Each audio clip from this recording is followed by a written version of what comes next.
Well, here we are. This is Sunday afternoon. I don't know, about 2:45 p.m. Pacific Standard Time. Sunday, June 25, 2023. And would like to report on the state of affairs. So many things going on in the news. As previously mentioned in another video I talked about.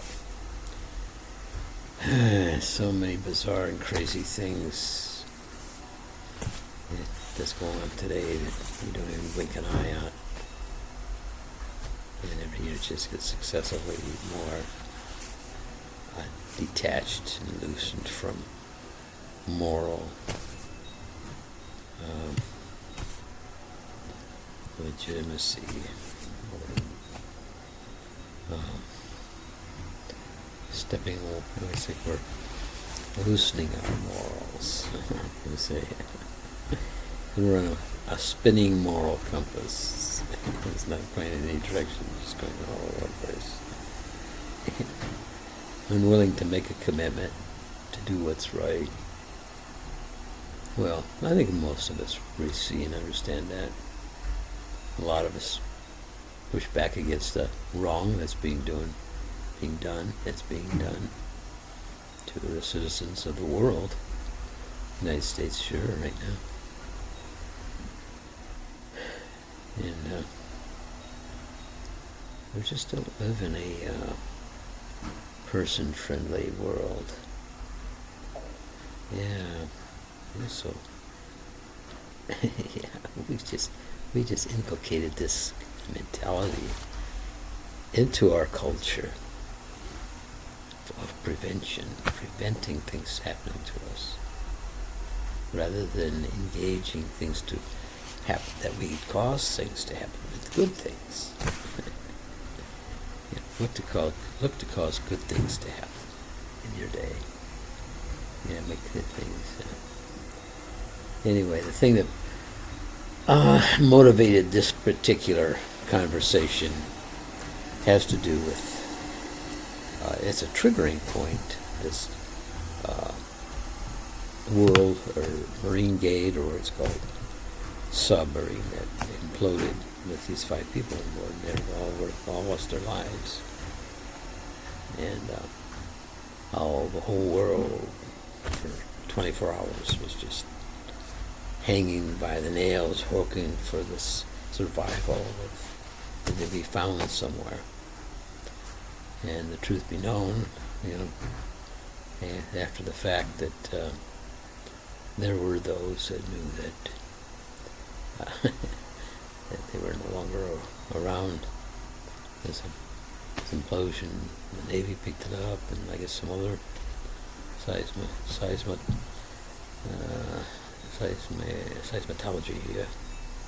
equipment picked up, and it happened to actually, it sounds like a retreat from descent, and it hadn't got down to the point, but it looked like I guess it was 2,800 meters. They got to 2,300 meters or something. I can't remember exactly the numbers. I'm just reciting from my memory of accounts from newscasts. But something indicated they'd released, they jettisoned the weights that hold them down so that they would rise to the top. So that happened probably just before the explosion. So it sounds like they were aware, because they made some kind of evasive move that obviously it wasn't in it. It wasn't in time. It just once the integrity of this tube was You see,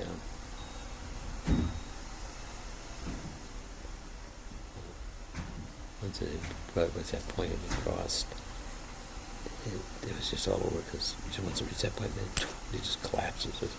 I don't know. Somebody said 6,600 pounds per square inch or something. I can't remember the number at that depth in the water. But anyway, it exceeded it breached its safety point. And of course, there we go. There was much to do about the loss of these lives. And then on the liberal side, even some kind of picking up on this as an opportunity to talk about another tragedy in the sea. These migrants, refugees, trying to reach the shores of Greece. The boat capsized. Some ungodly number of people lost their lives. And it happened almost concurrent with this submarine disaster. I do kind of remember some back page treatment, in a manner of speaking. And it's like, how many more lives lost? These are poor people seeking in their eyes and hearts a better life from wherever they were fleeing from. Yeah. And that happens, ships, boats overloaded, like, coming up from Cuba or Haiti, in our country, probably all over the world. There's these points where refugees have lots of refugee life because of unsafe means of transportation, of getting to that point where they perceive there to be safety waiting for them, refuge.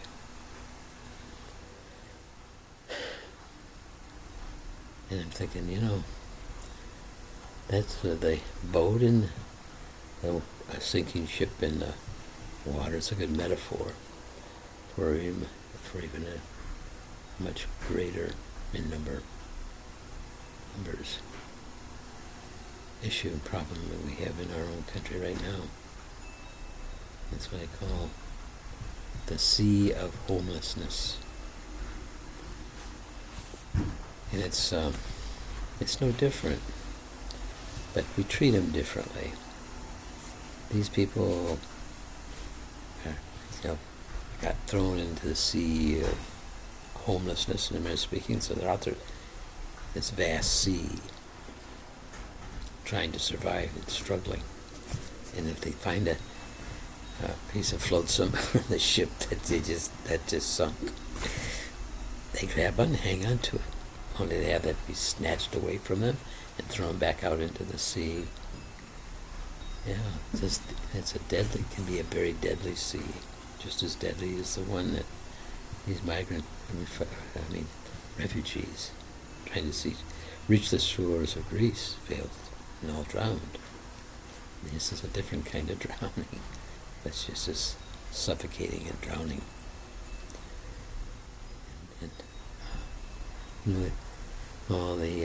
The community, upkeep committee, whatever the department of the city is, they do these periodic sweeps. You think it's like, oh yeah, let's go out and sweep these people out of the ocean and save them and bring them and put them on the shore, give them a safe place to land, a safe place to be. Instead, if they are hanging onto something in this sea of hopelessness, that's what gets swept away and taken away and just chunked back into this vast sea. Yeah. And this would be so easy to address. And, it's one of those things that would have immense payoff. Forget about the homeless. Now, obviously, that would be the target we'd want to save and help, extract from the sea, save them from drowning in the sea of homelessness.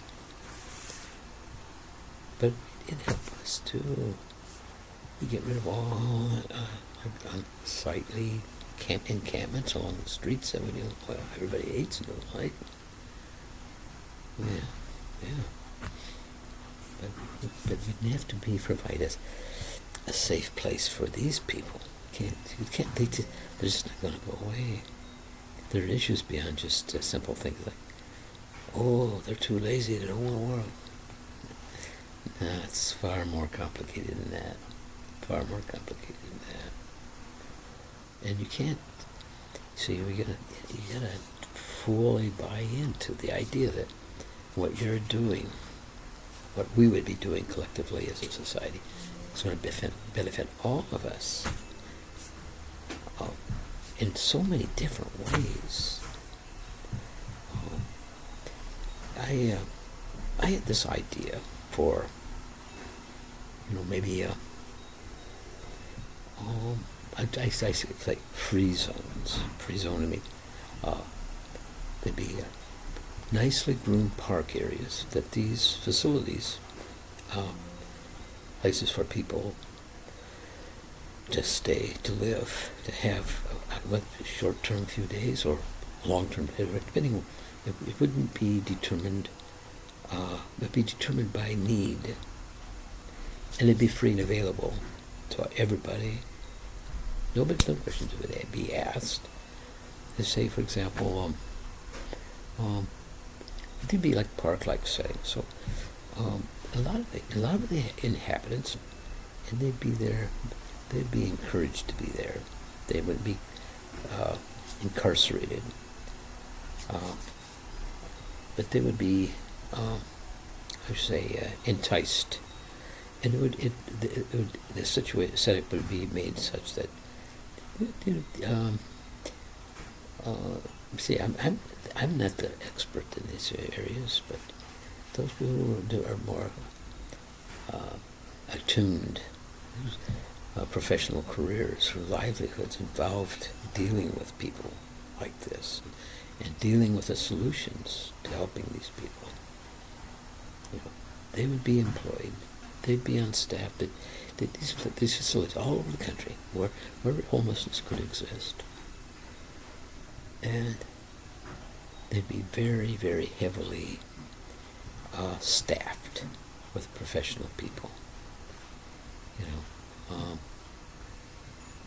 From various, maybe this could be a function of selective service. Let's shift some of that massive military budget to this. It definitely is a security issue. They had them. The safer our citizens are, the more comfortable they are in terms of their lives, standings, comfort of living, having food, roof over their home, being able to enjoy the various things that people can enjoy in their lives. Unlimited, unrestricted. Everybody should have the same resources available. And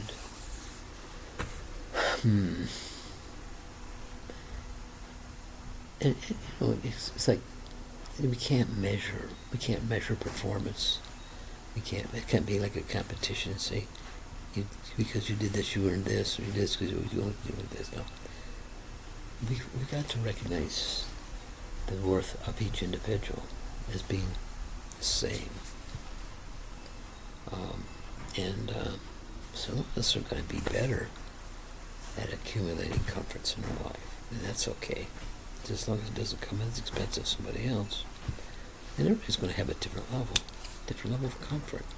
But at the very least, the most ideal would be that nobody would be being suppressed because they just simply were presented this is where you're at, and you have no other place to be, and there's no other place else you can go based upon your circumstances. You know, that pie in the sky, oh, Ed, you're going to be president someday, all this stuff, yeah. Well, the odds for the vast majority of us, we are eliminated from that competition.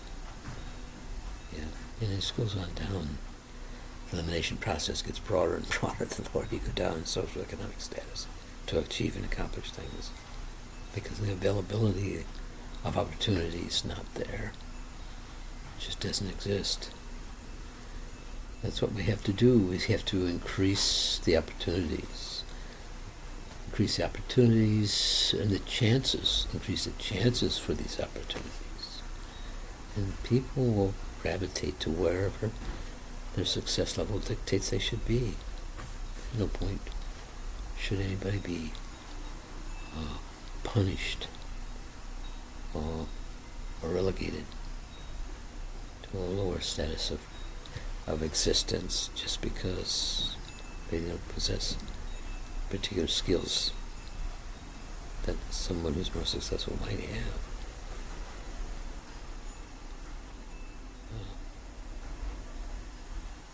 And the safer, the more comfortable society, the fairer that we, as a country, the fairer our governance, more uniform, the cost of law enforcement will go down. You'll see less and less. Well, you can't eliminate some of these seeds that exist, but I think it gives us an opportunity to create a culture of forbearance and giving and loving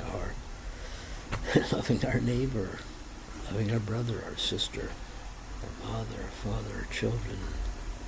You know, all these people in our lives, aunts and uncles, everybody in the world, we're all related in some way or another.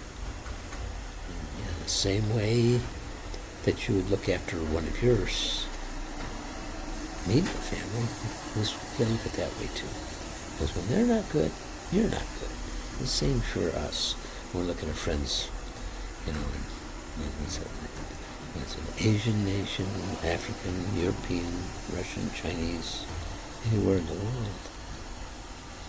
Yeah. I've traveled a few places in China and Vietnam, Malaysia, Singapore, Japan, Korea, Philippines, southeastern countries, Southeastern Asian countries. And, I've been fortunate to be able to interact with the citizens of these countries. And it's just like our country here in the U.S. You have varying degrees of patriotism and connection to your home country. And that's good. We want to feel comfortable. Patriotic and comforted when we think of our country. But the bottom line is, when you talk to them, they're just like you or me, just people concerned about things, everyday life, things that they do, foods they eat, places they're going to go, things they're going to do and enjoy their lives. They're just interested in having an enjoyable life. And it gets concluded with political agendas. Yeah, that's the problem.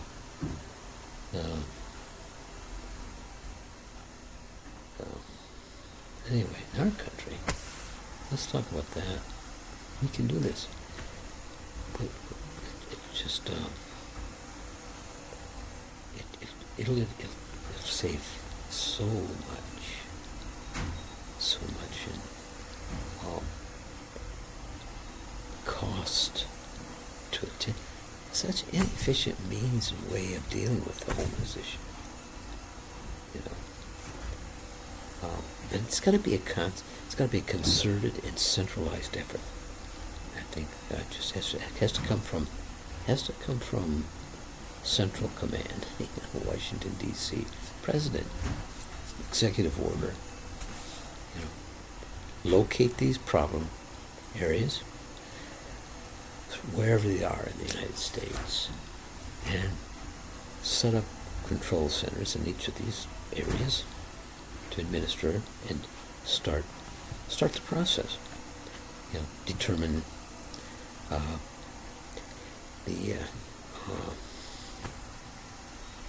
the nature of the homeless, where they're coming from, what are the circumstances that are putting them on the streets, and those dealing with mental health issues. There'll be people trained, doctors and that, to deal with those kind of issues. There'll be those maybe just drugs, alcohol, what other kinds of addictions. There'll be those who would be trained to deal with those issues, and there will be those who would be on the streets because of financial issues. And there'll be people there to deal with those. And the objective will never be to scold or to blame. It will be to identify, what the problem is in each individual situation. And it's like, it just, it has to be like, say, no consideration. We're not looking for criminal content or anything like that, or wrongdoing. That's probably all going to be part of the grander picture of things. But we can't focus on that part of it. We got to lift them up out of this life. We got to take and do whatever those things are. We have to uplift them as individuals, as human beings. That's the thing that'll get them out of there. Not the threat of some negative consequences. That's always a motivation. It's not a good motivation. Threat of being punished. Yeah, no. That doesn't lead to constructive, positive resolution of issues. So, this is my idea. So these free zones, they'll be constructed just like a park, and anybody could go there. Maybe it could be a function of our Medicare system, Medicare for all, and it could be any one of us. At this point in time, I'm old, I'm 79, I can lose all my financial resources and end up on the street. I don't expect it, I anticipate it, and I'm making plans so it doesn't happen.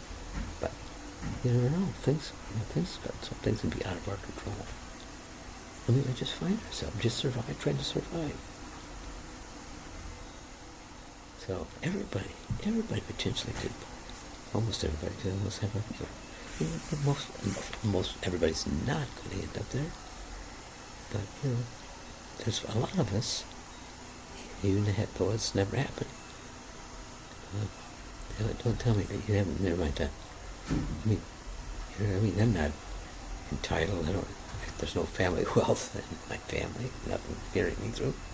All the stuff I've just been able to accumulate on my own. So, I don't know. Maybe it's not a common feeling, but it's like to look and see a homeless encampment, and as you're driving down that street and go by it, what I'd say, wonder what it would be like if that were me. And thinking it sincerely, not just trying to joke, it's like, if something would really happen to me, well, how would I do that? How could I deal with that? How would I facilitate that? Something so simple. You're out of your home, you lose your home, say, for example. It's repoed, or you miss your rent payment a sufficient number of times, you're evicted. And I'm sure there's services out there that come and take care of you. This is new to you. You don't know your way around.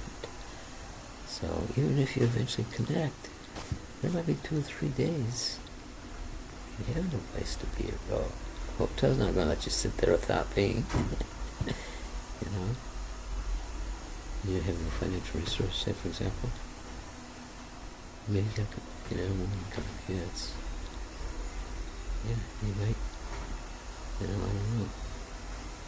You might try to get friendly with that. Some other people on the street, and they kind of take you in and help you out. It probably happens a lot. But yeah, that's a screwed up way. It's a screwed up way to deal with these people sinking in a sea of homelessness. That's what I say. Yeah, it would be so easy. It'd be a lot of work. I'm not saying easy in the sense that it's easy to do. It'd be easy to take that action. And it'd be easy to take that logic and that understanding. Yeah. And people get this thing out of your head that don't worry about what somebody's getting that you're not getting. Don't worry about somebody's getting something for nothing. You gotta just block that out of your narrow brain. And sometimes that's, it's not for us to judge. There are biblical references to things like that. About the log in the eye and all that business. I don't know, something to that effect. So what we need to do is lift these people up. They're not as fortunate as so many of us that have the circumstances surrounding their lives. And at this particular moment in their, this particular involvement in their life, time in their lives.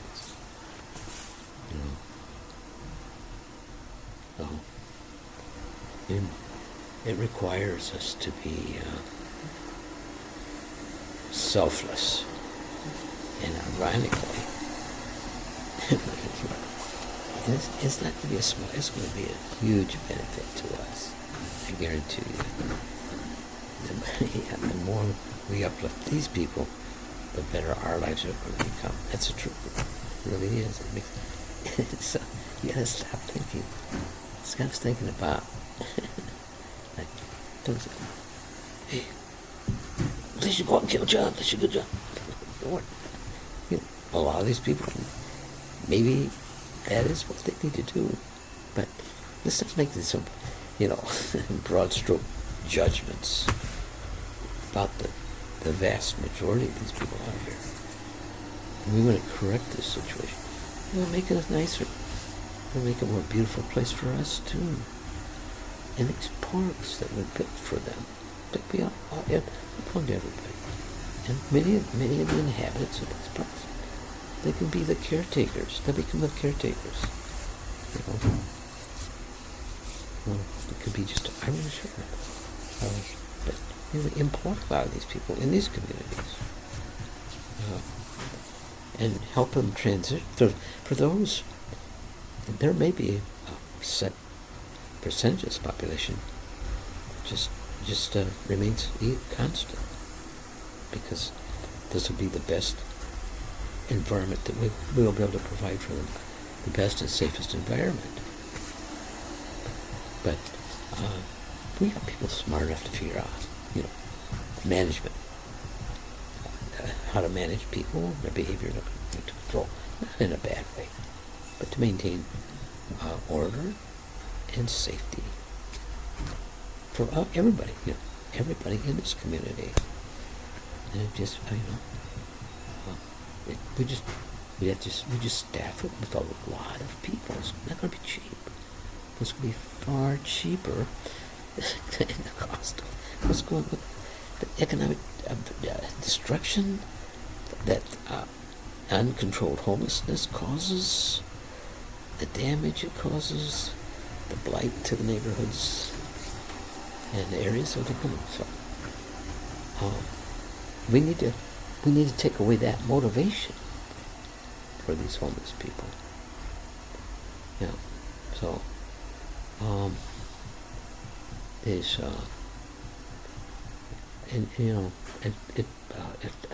I think the effect it will have will be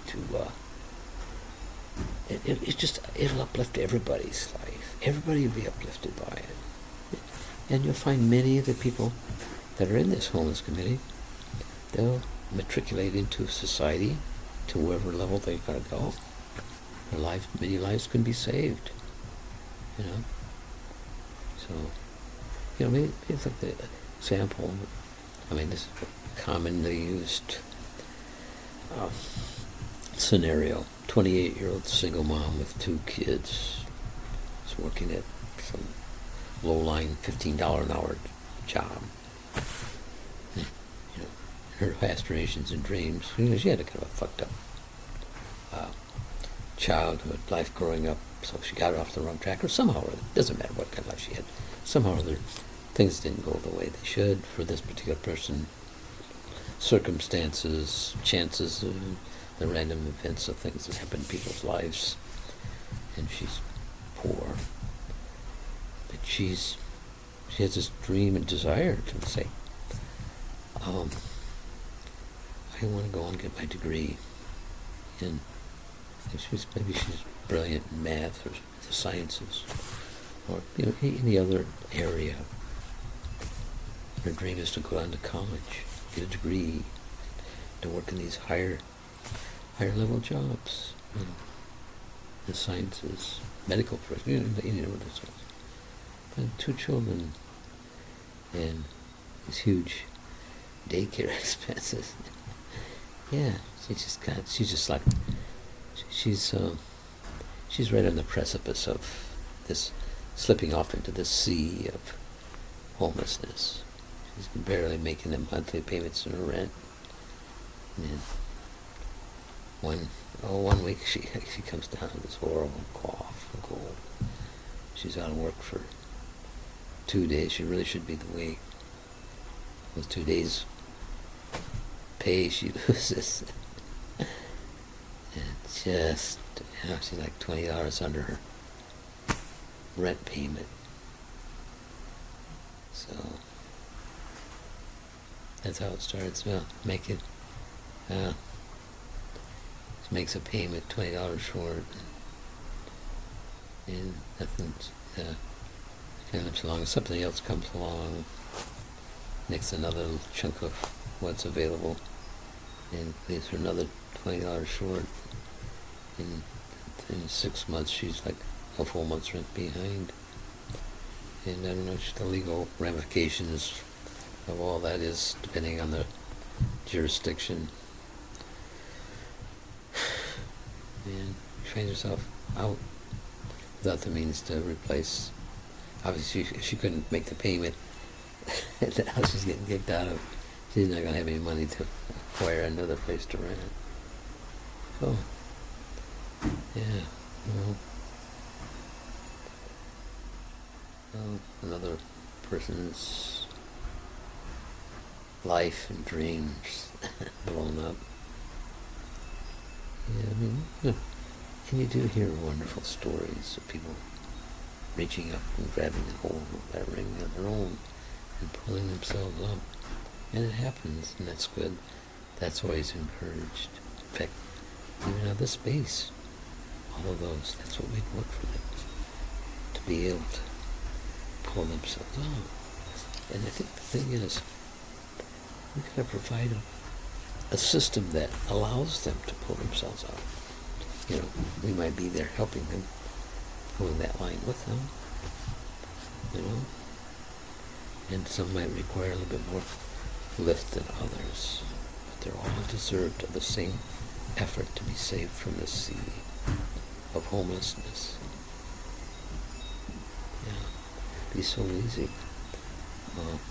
Each of these facilities, these imagined facilities, what I call free zone, I say community parks, they be heavily staffed with people who deal with mental health issues, those who are trained to deal with drug and alcohol abuse and those sort of things. And there's a kind of intermingling between the health and the drug-related. And then there'll be this group over here dealing with financial issues. And it might be deeper than just finances. Job, the ability to get a job, training, education, all these things, which we've so suppressed in this country. And this would just take so much work off of our backs. Why are people so stupid? So so clueless. They can't figure things out like that. They're more concerned that, hey, do you see he gets from the government? Blah, blah, blah, blah. Do you see what he gets from the government? You see this post on Facebook. And what about forgiving the debt on these student loans? It's like, oh man, come on, jeez. Yeah, no, we need to take the load off. We need to release the load from these. Yeah, we want our citizens to be educated and smart. We don't want to send them into the world with this oppressive, anchor around their neck as they trudge out into the world. Yeah, give them a free. Yeah. Of course, the rich and the wealthy, they don't care. They could pay for these high cost, high cost and institutions, Harvard, USC, all those great academic schools, hundreds of thousands of dollars just to a certain segment of our population. Yeah, no problem. But we should make this available. We don't have to make all this high-end stuff. These Ivy League schools. Let them be private. All that. Let that be for the rich and the wealthy. And if they want to offer scholarships for the exceptional, that's fine too. But in general, at the very base, every citizen of our country should have the right ability to go to and obtain a higher education, at no extraordinary cost to them. Basic functional cost of education should be free to any citizen who shows a capability to,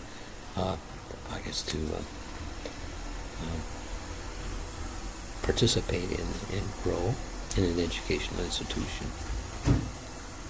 So they should be free to everybody. The economic value to the country as a whole will far surpass any out-of-pocket costs sending these people to school. In terms of elimination of vast amounts of poverty, that's coming.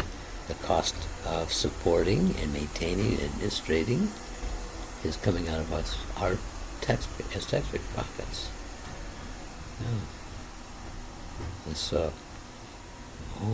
This is going to be a very large workforce, and maybe this could be something. Maybe we could apportion, maybe say about 2/3 of the military's trillions of dollar budget. And we could even, incorporate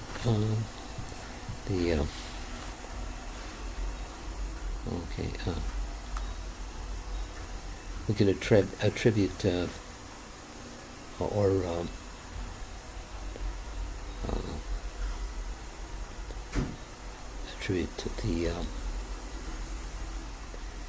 a large portion of the military budget to staffing these facilities throughout the country. Let it be part of the selective service. Give young people a chance to serve their selective service obligation through these facilities. In so many different areas, specifically with respect to training, education, and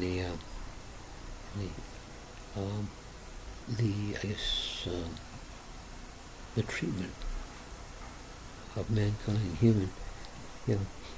humane interaction, communications, health sciences, therapy, diagnosis, care, all these things. It's huge. It would give somebody security against potential abuse in military in a military way. People say, hey, I don't want to join the service. I don't want to support an institution whose sole solely designed under the guise of protecting our country, of killing people. That's what, plain and simply what it is. The military is designed to kill people and destroy things. That's its ultimate goal. The implied benefit is just it's a deterrent. It acts as a deterrent, I guess that's it. So, yeah, the only problem is these military minds, and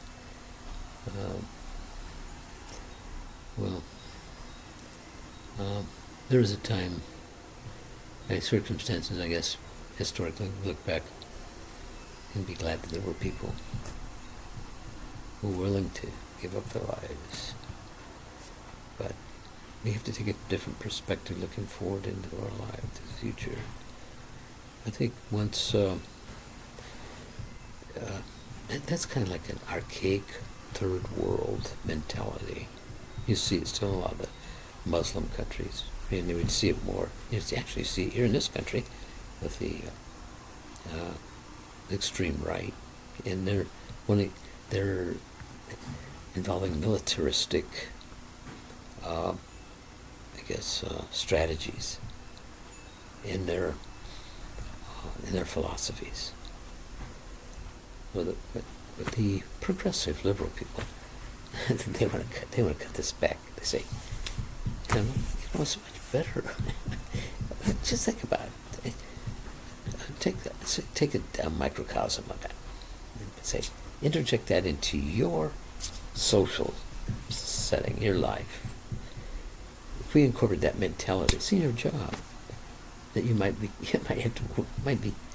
more concerned about somebody, undercutting you, maybe even physically harming, damage you. It's that kind of mentality that exists on a worldwide basis. When you can remove yourself from the visceral, emotional involvement. You've seen somebody die, getting shot, somebody head blown off, or something like that. But you can distance yourself from that. It's just you can kind of not think about it, and it's just a number out there. And it's like things going on in Ukraine. It's just so easy to discount the value of one's life. That's what this world has come to. That's why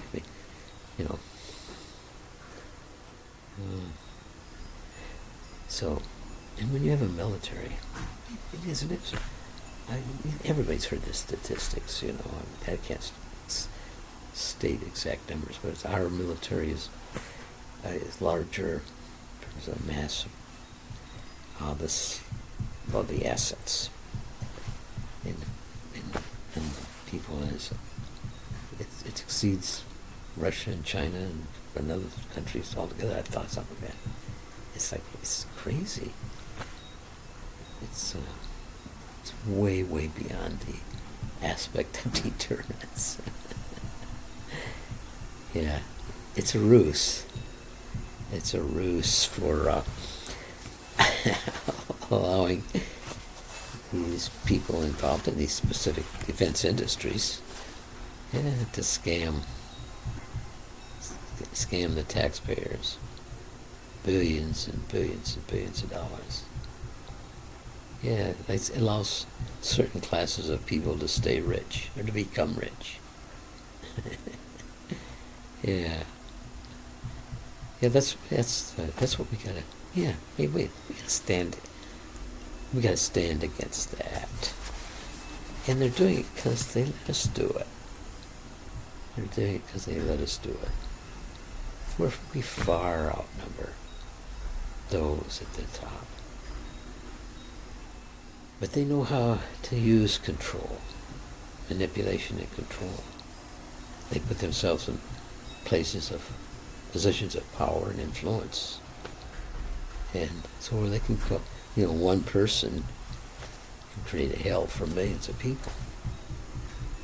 Like Putin. The Amazon thing with Bezos.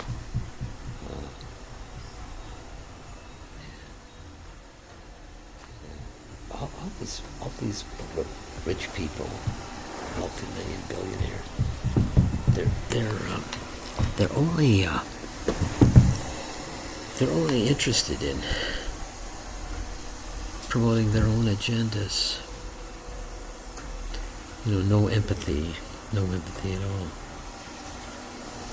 No sense of, is this what I'm doing? Is that, do you think what I might do might be hurting somebody else somewhere down the line? No, that thought never comes, but it does. It does, in fact, do that. But they don't think about that. These are people who go to church and pray to Jesus on Sunday. Oh, a lot of them do. Yeah, that's kind of like one of its, I have a very critical evaluation of Christianity. I belong to a Christian church, but this, when you see how they behave and act, well, it's not just Christians. Basically, the churches and religious institutions and religions follow the Abrahamic doctrine. And he's kind of the father of Judaism, Christianity, and Islam. And kind of the same aggressive retribution, hate, and there's something inherently negative about the Judeo-Christian Islam faith. Now, along the way, I guess to placate the gentler souls that they might encompass, they try to interject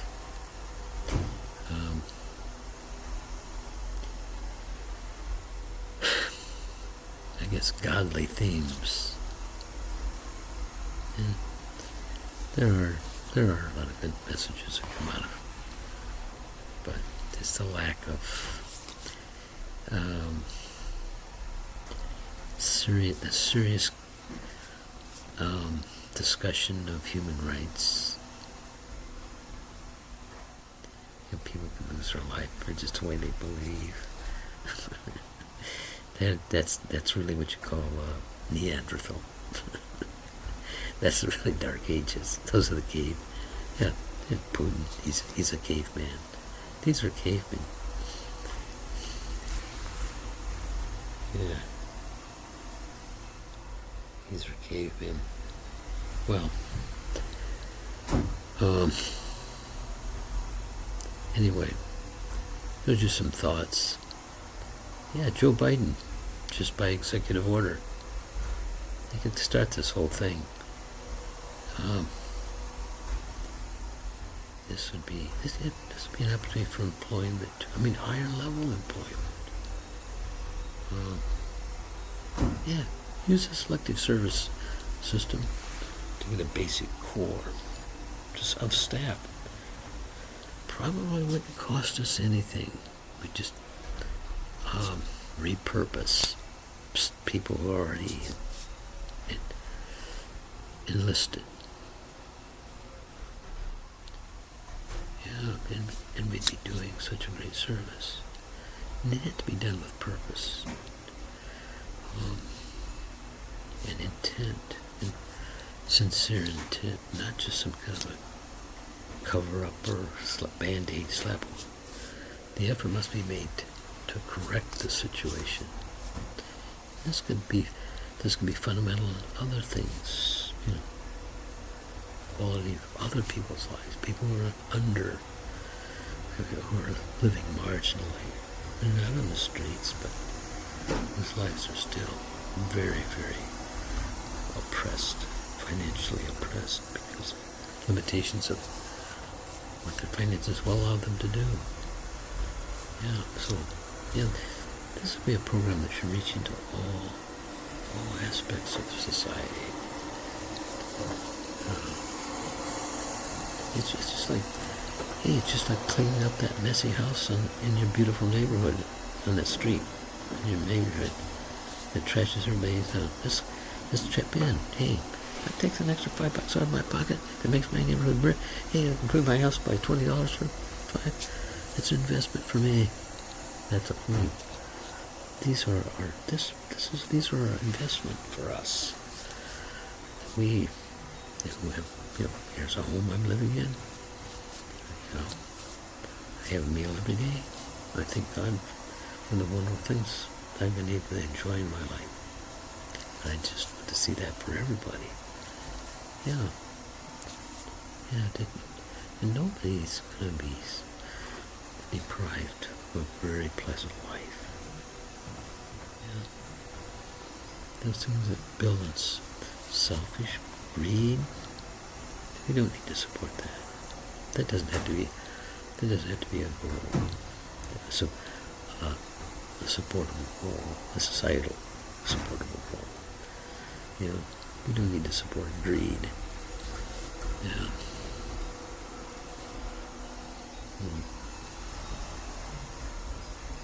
Anyway, let's rescue these. They're out there right now, reaching out. Please take me up, pick me up, help me out of the sea of homelessness. Yeah, the sea of financial morass, the sea of struggling to survive.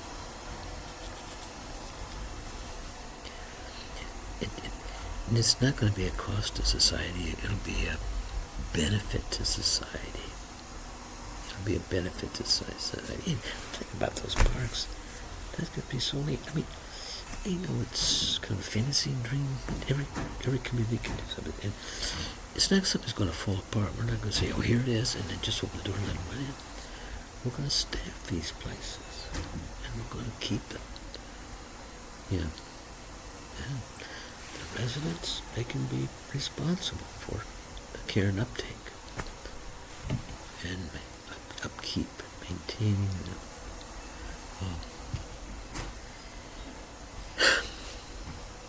These could be community-saving enterprises. So.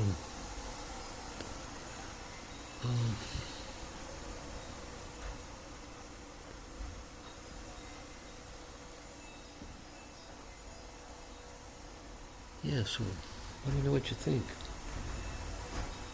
I think this is a good idea.